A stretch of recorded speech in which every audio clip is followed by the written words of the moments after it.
La paz de Cristo esté con todos ustedes, hermanos. Vamos a estudiar la palabra de Dios. Esta es una serie, la iglesia primitiva. Yo les había dicho que iba a hacer un estudio en relación en realidad, qué es lo que debemos de hacer como iglesia, porque está corrompido ahorita toda la forma en cómo se debe de hacer, cómo debe de estar congregada la iglesia.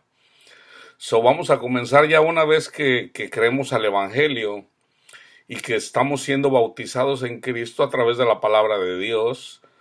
Ah, Obviamente está el símbolo también de sumersión, ¿verdad? Cuando somos sumergidos en el agua, como un símbolo de ser sumergidos en el conocimiento de Cristo. De lo que se trata es conocer a Cristo, ¿verdad? Cuando leemos la palabra de Dios, toda la Biblia habla de Cristo, ¿verdad? Como el Padre y como el Hijo. Y el Espíritu Santo nos lo enseña.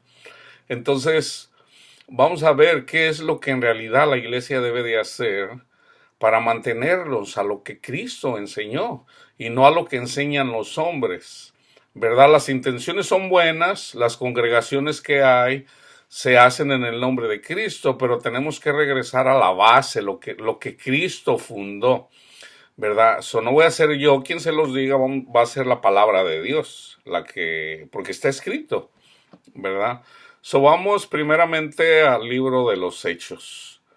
Bueno, como yo les decía, ya una vez que nosotros creemos, primero vamos a tener claro que la iglesia se debe de reunir en las casas, ¿verdad? No vamos a condenar a las personas porque se reúnen en un edificio que a lo mejor es rentado.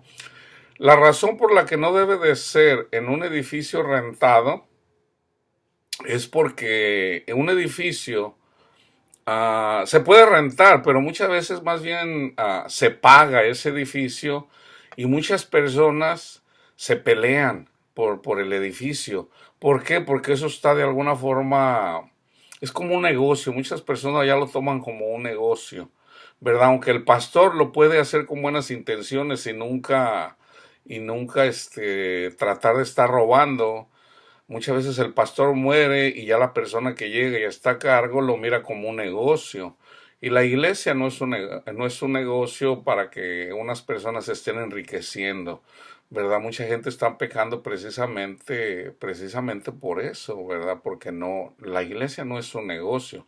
Es un negocio en el aspecto de que es un negocio de Cristo. Él vino y nos compró, ¿verdad? Eso le pertenecemos, nosotros somos la mercancía, pero cuando hablo de negocio estamos hablando de que muchas personas, inclusive personas que no pueden, a veces no tienen para el diario vivir y tienen que venir y darle dinero a personas que están enseñando la palabra de Dios, que viven como reyes aquí mundanos, y eso no debe de ser así, hermanos.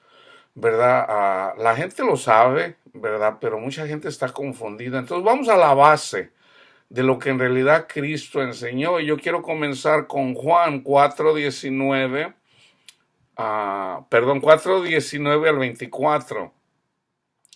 Cuando Jesús está hablando con la mujer samaritana, ustedes pueden mirar el contexto, yo solamente voy a comenzar del 19. Le dijo la mujer: Señor, me parece que tú eres profeta. Nuestros padres adoraron en este monte y vosotros decís que Jerusalén es el lugar donde se debe de adorar.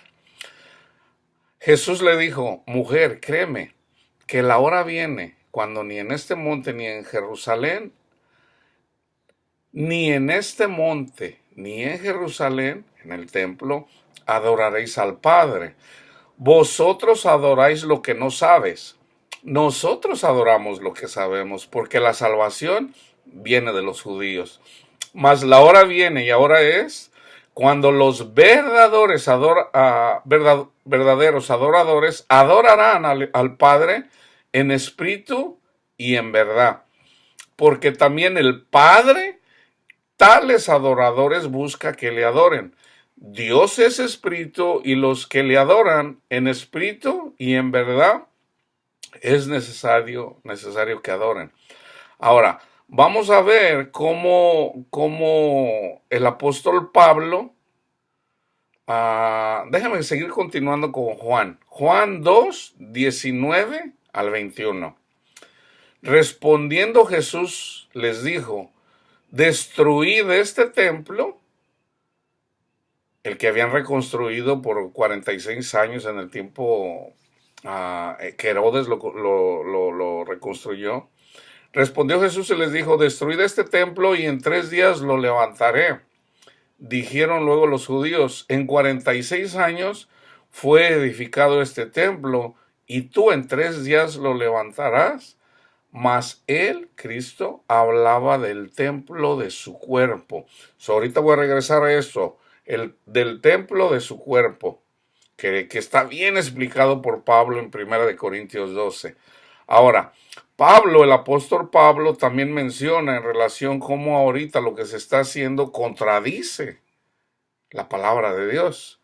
Yo voy a comenzar, es en la Odisea, en el capítulo 1, en el versículo 23, dice, si yo, Pablo, os he dicho esto en espíritu y toda verdad, ¿cómo se dejan perturbar ahora por doctrinas de hombres y estatutos mundanos?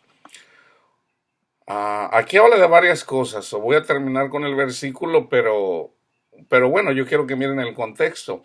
Ustedes habéis sido circuncidados sin la mano y el cuchillo, sino mediante el Espíritu Santo. En el momento que habéis abandonado vuestra vida pecaminosa, que fue una raíz poderosa en vuestro cuerpo de carne, y esto fue una verdadera y viva circuncisión en Cristo, porque con Cristo fueron sepultados para el mundo en vuestra carne pecaminosa, y mediante el bautismo del Espíritu Santo habéis resucitado de nuevo por la gracia de Cristo, llevados por la fe viva y el amor hacia Él. ¿Qué quieren entonces con la circuncisión antigua que ya dejó de ser? Bueno, eso ya no se practica entre los cristianos, excepto en algunas sectas que hay por ahí. ¿Qué con la ceremonia que ya no vale para nada? Porque Cristo vino ya y resucitó y nosotros con Él. ¿Y qué queréis con el sábado? El sábado, si es que es el cuarto mandamiento, si es que Cristo obró en cada día y aún obra y convirtió con esto, cada día, ya no nada más es el sábado, cada día, ya es todos los días, en un día del Señor, y no ha holgado el sábado. Pero os conozco y por eso os digo, Cristo, como es Él, quiere ser pobre en el mundo, pero ustedes quieren oro, o sea, dinero. Este es el motivo por el que quieren una sinagoga o un edificio o un templo, un día festivo, el sábado o el domingo, eso es lo que hacen la mayoría de iglesias, y vestiduras adornadas. En algunas congregaciones se visten de una forma como esta del Antiguo Testamento, que nada tiene que ver. Ahí eso era una alegoría que trata de vestirse de unas vestiduras hermosas que tiene que ver con el Evangelio y el Espíritu Santo. Vosotros decís que Dios mediante Cristo su Hijo no abolió en ningún punto los preceptos de Moisés, sino más bien que las ha confirmado en la última cena, y por eso también debería de existir una ceremonia de sacrificio. Pero yo, Pablo, un apóstol del Señor y elegido por Dios, estoy lleno del Espíritu Santo. Siendo así, ¿cómo es que el Espíritu de Dios nunca me haya indicado tales cosas? A pesar de que fui antes de mi convocación un sirviente y esclavo del templo, mucho más que ustedes jamás fueron. Y este es el versículo. Pero ahora quiero decirles, cuando durante mi viaje a Damasco, para perseguir a la joven comunidad de Cristo en el Espíritu de Dios me despertó, observé inicialmente, incluso durante mi ceguera, que el Señor, Dios, quiere ser adorado en espíritu y en la verdad, pero nunca en una ceremonia. Eso ahí está clarísimo. Lo dice Cristo, ¿verdad? Que ya la hora viene, cuando habla con la mujer samaritana, la hora viene y ahora es, ¿por qué? Porque ya está ahí, Cristo ya está ahí. Cuando los verdaderos adoradores adorarán al Padre en el Espíritu y en la verdad. Entonces, queda confirmado, no más ceremonias, no más ceremonias. Ahora, Cristo dijo, ¿verdad? Que el templo, ahora, la mayoría de ustedes ya saben que el templo somos nosotros, pero cada uno de nosotros siendo un miembro del templo. O sea, aquí está hablando de unidad, ¿verdad? En la serie voy a hacer también un estudio en relación a lo que quiere decir unidad, porque no todos hablan en lenguas, no todos profetizan, no todos enseñan, no todos tienen los mismos dones. Vamos a eso. Primera de Corintios 12, del 12 al 27. ¿Ok? El 27 dice, vosotros pues sois el cuerpo de Cristo y miembros cada uno en particular. ¿Ok? Eso ahí está. Entonces, todos. Entonces vamos al contexto. Porque así, aquí está hablando de los dones espirituales, porque así como el cuerpo es uno y tiene muchos miembros, pero todos los miembros del cuerpo, siendo muchos, solo un cuerpo, así también Cristo. Porque por un solo espíritu fuimos todos bautizados en un cuerpo, sean judíos o griegos, sean esclavos o libres. Y a todos se nos dio a beber de un mismo espíritu. Además, el cuerpo no es un solo miembro, sino muchos. Si dijera el pie, alegóricamente, porque no soy mano, no soy del cuerpo, por eso no será del cuerpo. O sea, imagínense, yo soy predicador, yo no soy el cuerpo completo, yo solamente soy un miembro de todo el cuerpo. Y si dijera la oreja, vamos a decir, si dijera el que habla en lenguas, ¿verdad? Porque no soy ojo, no soy del cuerpo, por eso no será del cuerpo, ¿verdad? Entonces, si todo el cuerpo fuese ojo, o sea, si todos hablaron en lenguas, entonces ¿quién va a enseñar? Entonces ¿quién va a predicar el evangelio? Entonces ¿quién va a... Si todo el cuerpo fuese ojo, ¿dónde estaría el oído? Si todo fuese oído, ¿dónde estaría el olfato?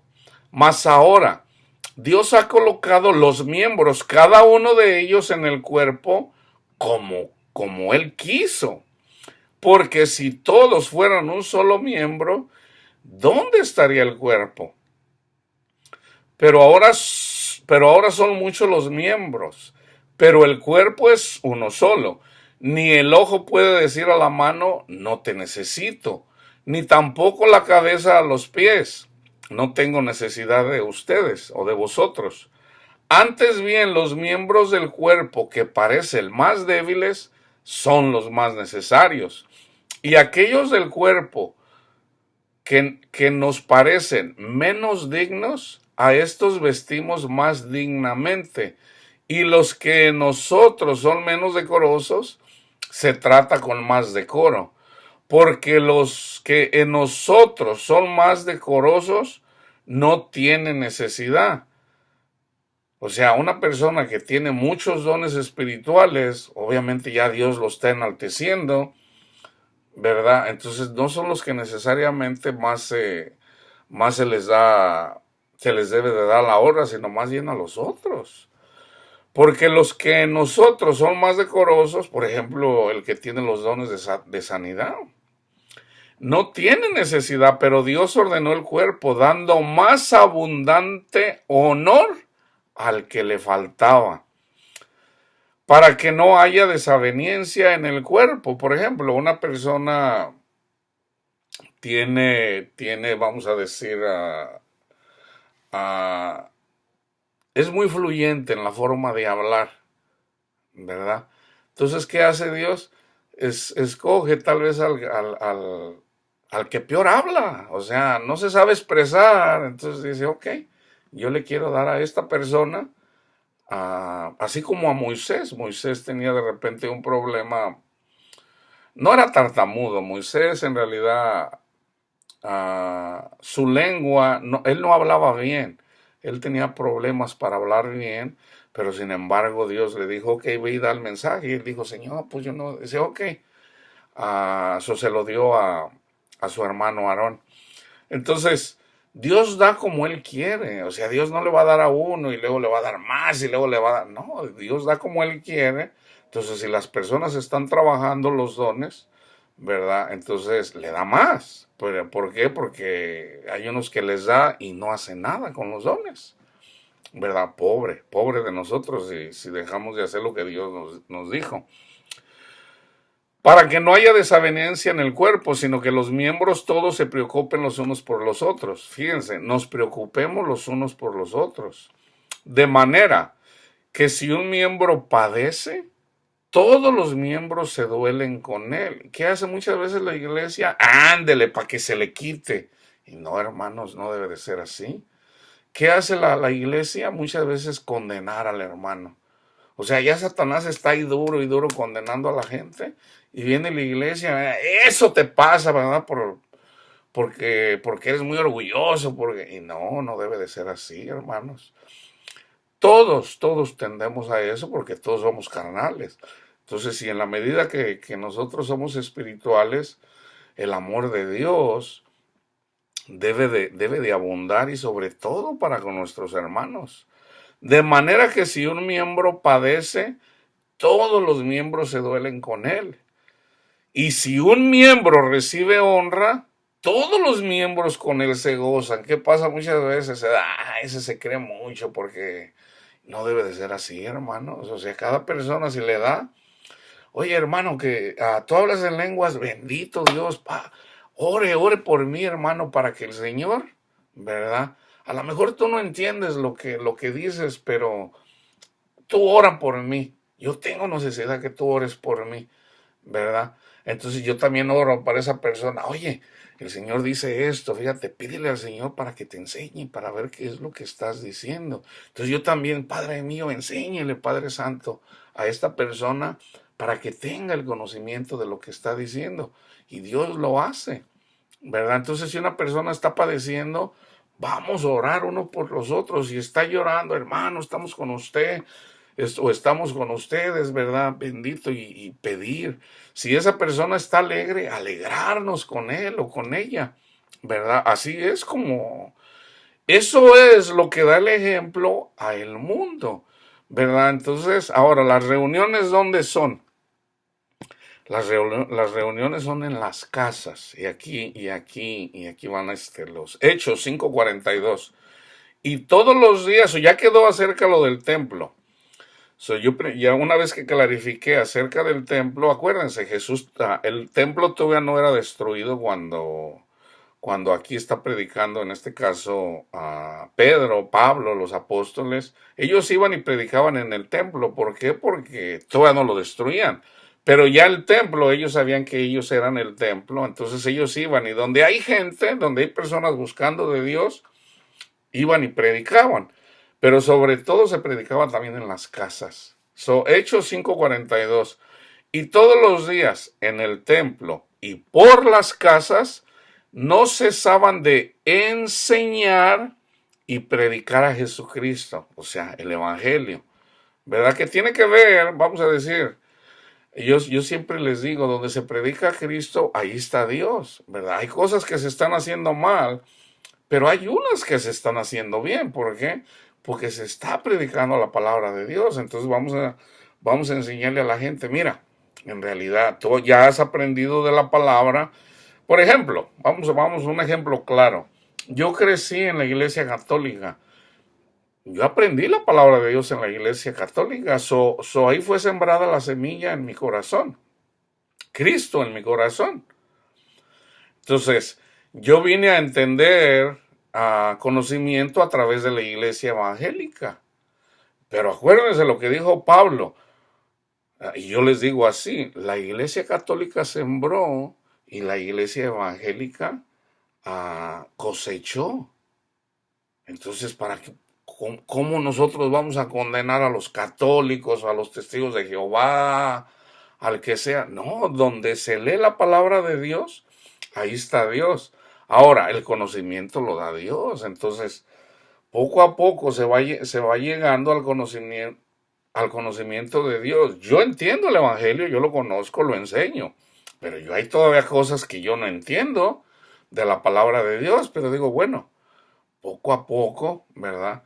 En la medida que Dios me va enseñando a todo lo que, en todo caso es ya para hacer discípulos, ¿verdad? Pero bueno, eso también lo voy a mencionar aquí en un estudio en estos días, que tiene que ver a ser bautizándolos en el nombre del Padre, del Hijo y del Espíritu Santo. Voy a tocar este tema porque es parte de la enseñanza. Hechos 2:2. Y de repente vino del cielo un estruendo como de un viento recio que soplaba, el cual llenó toda la casa donde estaban sentados. Estaban reunidos en una casa, ¿ok? No en el templo. Hechos 2:46. Y perseverando unánimes cada día en el templo y partiendo el pan en las casas, comían juntos con alegría y sencillez de corazón. Acuérdense, el templo todavía no ha sido destruido. Ya nosotros sabemos que el templo somos nosotros. Hechos 9:17. Fue entonces Ananías y entró en la casa y poniendo sobre él las manos dijo: hermano Saulo, el Señor Jesús que se te apareció en el camino por donde venías, me ha enviado para que recibas la vista y seas lleno del Espíritu Santo. Hechos 16 del 29 al 34. Él entonces, pidiendo luz, se precipitó adentro y temblando se postró a los pies de Pablo y de Silas. Y sacándolos les dijo: señores, ¿qué debo de hacer para ser salvo? Ellos dijeron: cree en el Señor Jesucristo y serás salvo. Tan simple como eso. Ellos dijeron: cree en el Señor Jesucristo y serás salvo tú y tu casa. Y le hablaron la palabra del Señor a él y a todos los que estaban en su casa. Y él, tomándolos en aquella misma hora de la noche, les lavó las heridas y enseguida se bautizó con él todos los suyos. Y llevándolos a su casa, les puso la mesa, o sea, para que convivieran, ¿verdad? Él compartió lo que él tenía. Hermanos, vénganse, vamos a comer, ¿verdad? Cuando una persona le da a un siervo de Dios, en la manera de que está, vamos a comer, ¿qué? Frijoles, papitas, lo que sea, hermanos, lo que se ponga en la mesa, eso se debe de comer. Entonces, el que está enseñando, el que está profetizando, esa persona que está ahí, está haciendo, vamos a decir, se está complementando el amor de Dios. Entonces la persona está recibiendo instrucción, la otra persona que merece que le den, ¿verdad? De lo material, se complementa el trabajo. Entonces la gente que está afuera, que mira, está viendo de lejos, oye, esas personas se comportan muy bien, ¿verdad? Entonces llega un punto donde, oye, nosotros deberíamos de ser como ellos, ¿verdad? Ellos nunca andan, siempre andan haciendo cosas agradables. Entonces nosotros somos el ejemplo para el mundo. Si no quieren escuchar la palabra de Dios, por lo menos con nuestro ejemplo. Por eso no es bueno entrar en alegatas, aunque todos tendemos a ellos, ¿verdad? ¿Por qué? Por el orgullo. Pero ya muchas veces, por no querer, por no permitir que otras personas enseñen mal, a veces por eso contendemos por defender el evangelio, ¿verdad? Entonces, también voy a hablar en relación a esto, porque el Señor a mí mismo me ha dicho esto, ¿verdad? De que a veces debemos de callar. Y yo les voy a decir, ese es uno de mis mayores problemas, yo lo sé. y yo le he pedido al Señor que me lo quite, me dice, bástate mi gracia, entonces no es Él, soy yo, que yo soy el rebelde. Entonces, ¿verdad? Estamos trabajando, reconozco que no puedo, ¿verdad? Entonces simplemente lo que es lo que yo tengo que hacer a veces para no dar un mal ejemplo, callar, ¿verdad? Y yo sé que con la ayuda de Dios lo voy a poder hacer, ¿verdad? Y ya lo he hecho, pero no he sido constante, ¿ok? Hechos 20 del 17 al 21. Enviando pues desde Mileto a Éfeso, hizo llamar a los ancianos de la iglesia, o sea, Pablo. Cuando vinieron a él les dijo, ustedes saben cómo me he comportado entre ustedes todo el tiempo, desde el primer día que entré en Asia, sirviendo al Señor con toda humildad y con muchas lágrimas y pruebas que me han venido por las acechanzas de los judíos. Los judíos enseñaban la ley. Y como nada que fuese útil he rehuido de anunciarles y enseñarles públicamente y por las casas, testificando a judíos y gentiles acerca del arrepentimiento para con Dios y de la fe en nuestro Señor Jesucristo. Hechos 20 del 21 al 28. Testificando a judíos y a gentiles acerca del arrepentimiento para con Dios y de la fe en nuestro Señor Jesucristo, ahora he aquí, ligado yo en espíritu, voy a Jerusalén sin saber lo que allá me ha de acontecer, salvo que el Espíritu Santo por todas las ciudades me da testimonio diciendo que me esperan prisiones y tribulaciones. Pero de ninguna cosa hago caso, ni estimo preciosa mi vida para mí mismo, con tal que acabe mi carrera con gozo y el ministerio que recibí del Señor Jesús, para dar testimonio del Evangelio de la gracia de Dios. Y ahora he aquí, yo sé que ninguno de ustedes entre quienes he pasado predicando el reino de Dios verá mi rostro. Por tanto, yo os protesto en el día de hoy que estoy limpio de la sangre de todos, porque no he rehuido anunciarles todo el consejo de Dios. Todo. Eso es lo que yo estoy compartiendo con ustedes. Pero mirad por vosotros y por el rebaño en que el Espíritu Santo os ha puesto por obispos para apacentar la iglesia del Señor, la cual él ganó con su propia sangre. Yo quise poner el contexto aquí o más bien fue el Señor, para que vean que es necesario que nos estemos reuniendo y aún a pesar de que ya entienden el Evangelio, se necesita seguir predicando, así como yo lo estoy haciendo con ustedes. Yo todavía estoy esperando que me inviten, ¿verdad? Para que compartan su mesa para yo ir, ¿verdad? Y predicarles la palabra de Dios para tener ese amor fraternal y pueda yo y ustedes puedan también recibir la bendición en la medida de que ustedes comparten conmigo, reciban la bendición porque es una promesa de Dios. Hay doble bendición. Una, ahorita están siendo bendecidos con la palabra de Dios, pero les falta la otra bendición. ¿Cuál?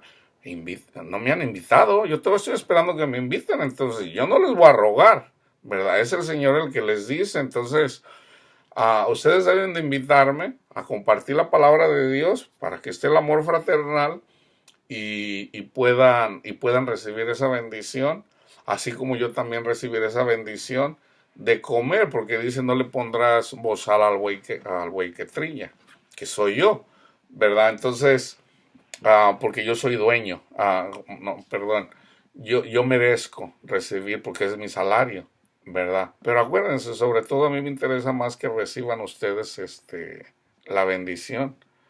Y fíjense, termino con esto, en Hechos 28:30, perdón, me faltan dos, 28:30, y Pablo permaneció 2 años enteros en una casa alquilada, por ejemplo, yo rento, y recibía a todos los que a él venían.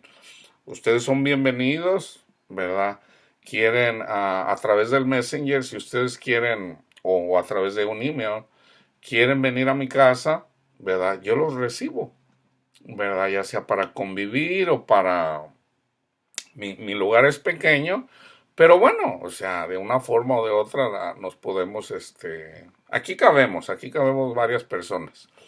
Entonces están invitados a mi casa también, ¿verdad? Que yo rento. Entonces, ¿y qué hago? Compartir. Lo bueno es que lo puedo hacer públicamente, que es a través del internet, pero también lo puedo hacer personalmente, ¿verdad? Están invitados. Termino con Filemón 1 del 1 al 3. Pablo, prisionero de Jesucristo y hermano Timoteo, al amado Filemón, colaborador nuestro, y a la amada hermana Apia y Arquipo, nuestro compañero de milicia, y a la iglesia que está en tu casa. Gracia y paz a vosotros, de Dios nuestro Padre y del Señor Jesucristo. La paz de Cristo esté con todos ustedes.